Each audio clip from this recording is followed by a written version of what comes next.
Alors, un des moteurs de la... Donc, enfin, pour venir au labo tous les jours, donc c'est juste d'avoir la possibilité de choisir sur quoi est-ce qu'on a envie de travailler et de faire des essais et de faire des tests. Et donc, bien entendu, il y a une finalité, des objectifs et un sens scientifique très très fort, mais il y a une liberté qui est vraiment fascinante.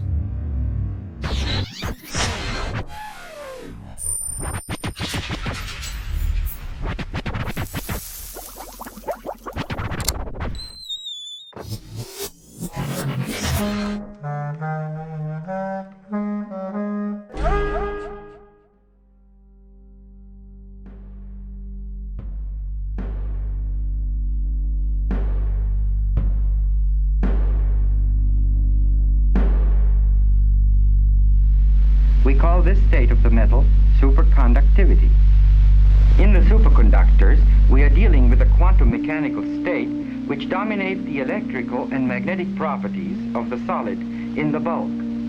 La mécanique quantique, donc c'est entre guillemets toute une grande branche de la physique moderne, donc, qui s'est développée en fait au cours du XXe siècle.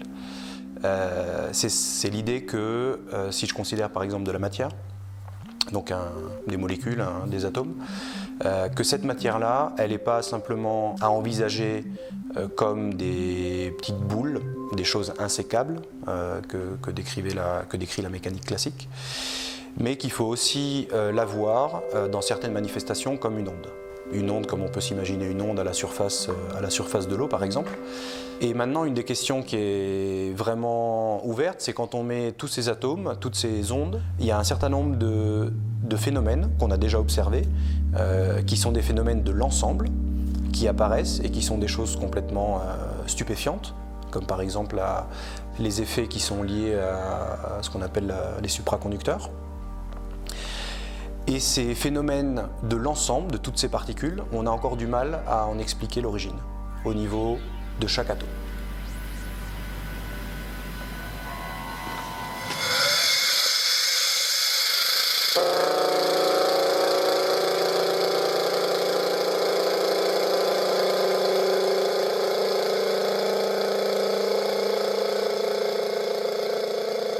L'expérience sur laquelle je travaille, c'est celle de manipuler des gaz, et ce qu'on appelle des gaz quantiques. Disons, un certain nombre de phénomènes collectifs que j'évoquais tout à l'heure apparaissent dans des milieux denses comme les solides.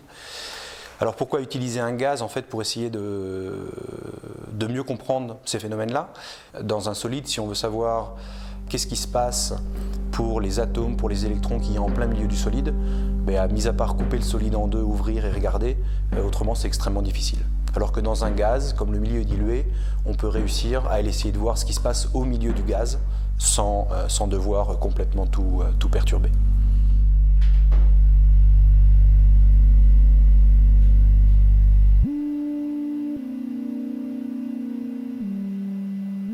Donc en pratique, on commence avec un gaz qui est à température ambiante.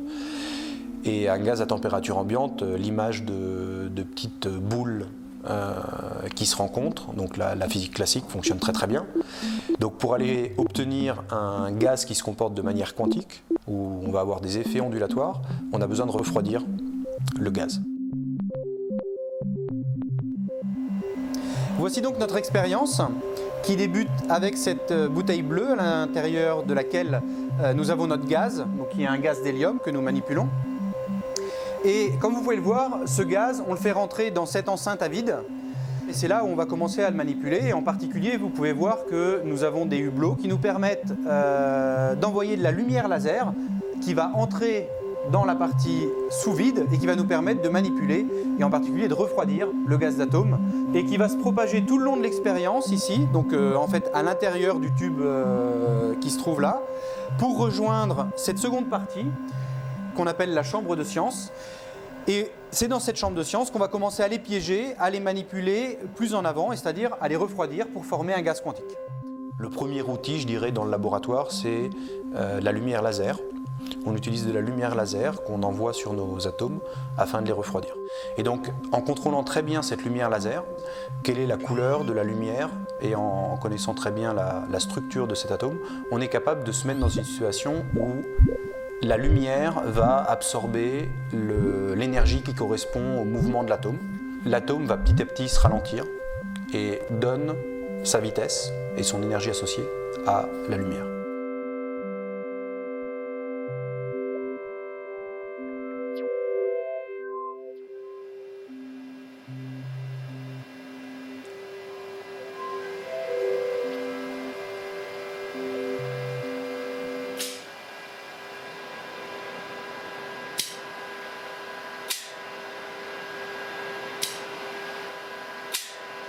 Et donc l'une des originalités de notre expérience tient à la manière dont on peut détecter les atomes, puisqu'on peut les détecter un par un.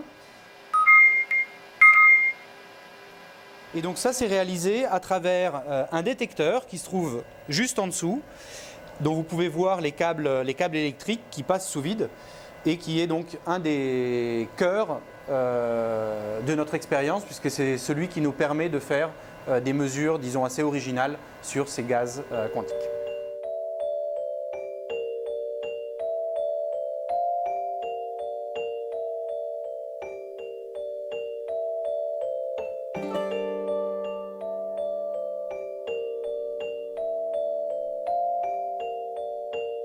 Réussir à donner une description qui soit complète de ce qui se passe au niveau de chacun des atomes pour expliquer ces phénomènes collectifs fascinants, ça c'est un des enjeux de la physique actuelle.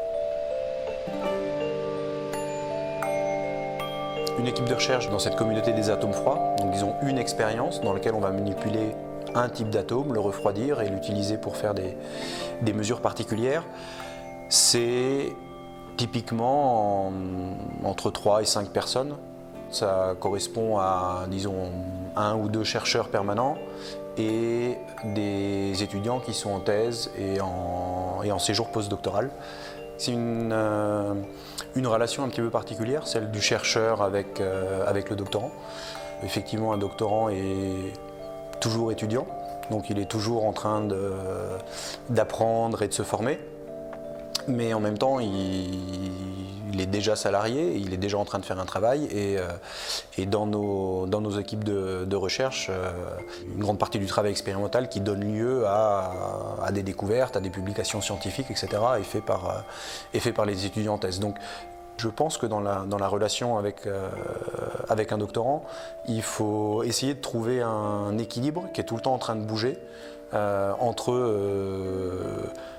essayer de faire passer les connaissances qu'on a, mais aussi laisser la place au doctorant pour chercher, pour proposer des choses par lui-même et apprendre nous aussi de ce que le doctorant aura pensé.